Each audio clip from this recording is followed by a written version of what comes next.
خير أمة أخرجت للناس تأمرون بالمعروف وتنهون عن المنكر وتؤمنون بالله ولو آمن أهل الكتاب لكان خيرا لهم منهم المؤمنون وأكثرهم الفاسقون. بسم الله الرحمن الرحيم. الحمد لله رب العالمين والصلاة والسلام على أشرف الأنبياء والمرسلين نبينا محمد وعلى آله وصحبه أجمعين. قال المؤلف رحمه الله فيه مسائل. مصنف رحمه الله د خپل عادت سره سم د باب عنوان ذکر کی بیا د هغې دپاره نصوص او دلایل راوړي او په هغه کې اخره کې چې کوم مسایل ترنه مستنبط کېږي راوځي هغه ذکر کوي. نو وایي چې فيه مسائل دا باب چې مخکې ذکر شه په دې کې څه مسایل دي چې د هغې تفصیل مخکې ذکر شه اختصارا برموعات کو. اول دا چې الاولى تفسير الرقاء والتمائم، د رقا او د تمائم وضاحت.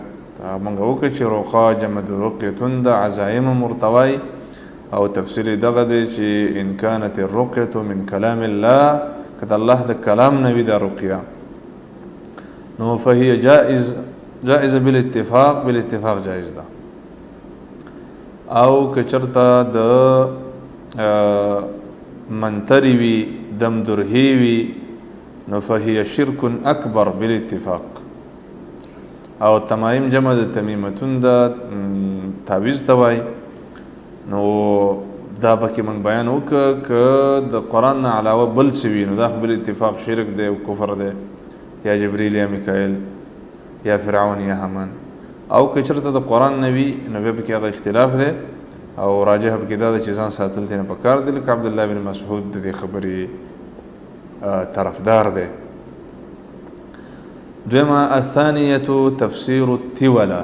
د التوله د دې معنا التوله هغه د سحر هغه قسم دی چې ښځه خاوند ته ګرانوي او خاوند ښځې ته ګرانوي. دا عقیده دی لري، دا هم شرک دی. وجه دا ده چې دی په دې سره د غیر الله نه مددونه غواړي او دا ساحران چې دي د غیر الله دپاره ذبح کوي، سجدې ورته کوي، د قرآن بېعزتي کوي. ډېر ناول انسانان دي دا.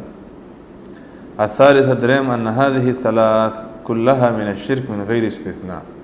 دا مخکې کوم وضاحت چې وشو چې د قرآن نه علاوه دا شیونه ټول شرک دي، په دې کې هېڅ نه خالي نه دي بلکې دا ټول شرک دي.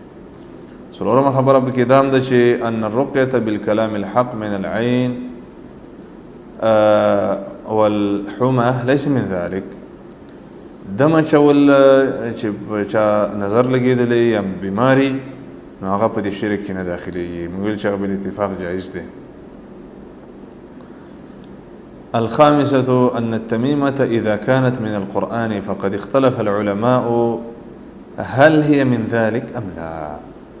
کله چې تعویز د قرآن نه نو په دې کې سلفو اختلاف کړی دی چې آیا دا په شرک کې داخلېږي که نه. وضاحت دا وشو چې عبدالله بن مسعود او دغه ملګري ورته ناروا وایي، ځان ساتل ترې نه پکار دي. او د هغې درې وجې موږ ذکر کړلې چې اوله وجه دا ده چې دا د رسول الله نه دی ثابت. دویمه وجه دا ده چې په دې باندې سد الذرایع ذریعات د ساحرانو بندول پکار دي چې هغه دې میدان ته رانشي او خپل سحر په ګوړه کې زار ورنه کړي، د هغې سوټونه وهل پکار دي بتورو باندې. او درېیمه وجه دا ده چې د دې به اهانت کېږي، اخري دا آیاتونه به په ډیران کې پراته وي. السادسه شپږمه خبره پکې دا ده چې ان تعلیق الاوتار على الدواب من العین من ذلك. حیواناتو غاړو ته پړی اچول، د امیلونو ته اچول او په دې عقیده باندې چې دا نظر دفع کوي، ګنګړي ورته اچول، دا هم په دې شرک کې داخلېږي. اومه خبره الوعید الشدید على من تعلق وترا.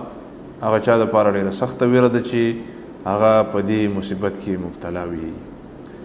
او الثامنة پنځمه خبره اتمه خبره دا ده چې فضل ثواب من قطع تمیمة من انسان. چې تعویز د انسان د غاړې نه لرې که الله درته اجر درکړي ډېر. دریم دا چې ان کلام ابراهیم لا يخالف ما تقدم من الاختلاف لأن مراده اصحاب عبد الله. ابراهیم چې کوم خبره ابراهیم النخعي د چې کوم خبره وړي چې کانو سلف یکرهون، دا د مخکې تفصیل خلاف نه دی چې د قرآن نه کمی نو هغه کې رخص فيه بعض السلف کې اجازه ورکړي او هغه چې دوی چې یکرهون ځکه هغه مراد په دې سره عبد الله بن مسعود او دغه ملګری دي.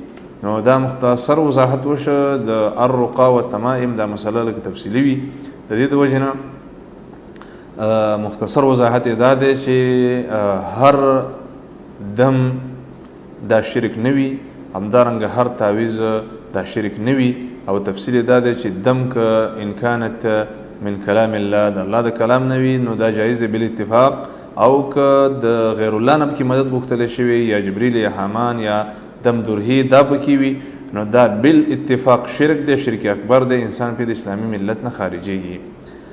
او دا شرط پکې دی چې د الله د کلام نه به چې چا باندې دمه چې او په عربي باندې به وي، او دا عقیده به ساتي چې دی کې شفاء الله سبحانه وتعالی اچي. او هر چې تمایم دي نو تمایم دوه قسم دي، او هغه دي چې د قرآن نه علاوه نور دغه ګن بلاوي نو دا خو بل اتفاق شرک دی لا شک فی ذلک، او چې د قرآن نه وي نو په دې کې بیا د سلفو اختلاف دی، بعضې د جواز قایل دي، خو راجح پکې دا ده چې دې نه هم ځان ساتل پکار دي، لکه څنګه چې عبد الله بن مسعود او د هغه ملګرو د دې خبرې په طرف کې دي چې که د قرآن نه هم تعویض ځان ساتل دې پکار دي. وجه دا ده چې یو د الله د رسول نه ثابت، او بله وجه دا ده چې په دې باندې د ساحرانو مخ بندول پکار دي، ځکه چې هغې به هم د قرآن په بانه باندې میدان ته راشي او د خلکو عقیدي مالونه عزتونه به لوټ کوي. او بله دا ده چې د دې بې احترامي کېږي، ځکه چې اخر مکان د تعویض سوي ډیران وي. دا مختصر وضاحت وشه. او د تیوله د سحر یو نوع ده چې هغه خاون ښځې ته او ښځه خاون ته ګرانوي، دا عقیده دا خلک لري، د ټولو نه ځان ساتل پکار دي دې دپاره چې د توحید عقیده دا د صفا شي او د توحید ونه چې ده دا بېرته زرغونه شي، او چې کمې میوې درکوي چې هغه ترېنه واخلي، نو د دې د وجې نه د خپلې عقیدې غم پکار دی. نور درسونه به انشاءالله په خپل وخت کې په خپل وخت سره انشاءالله بیانېږي. والله تعالى أعلم، وصلى الله وسلم وبارك على نبينا محمد وعلى آله وصحبه أجمعين.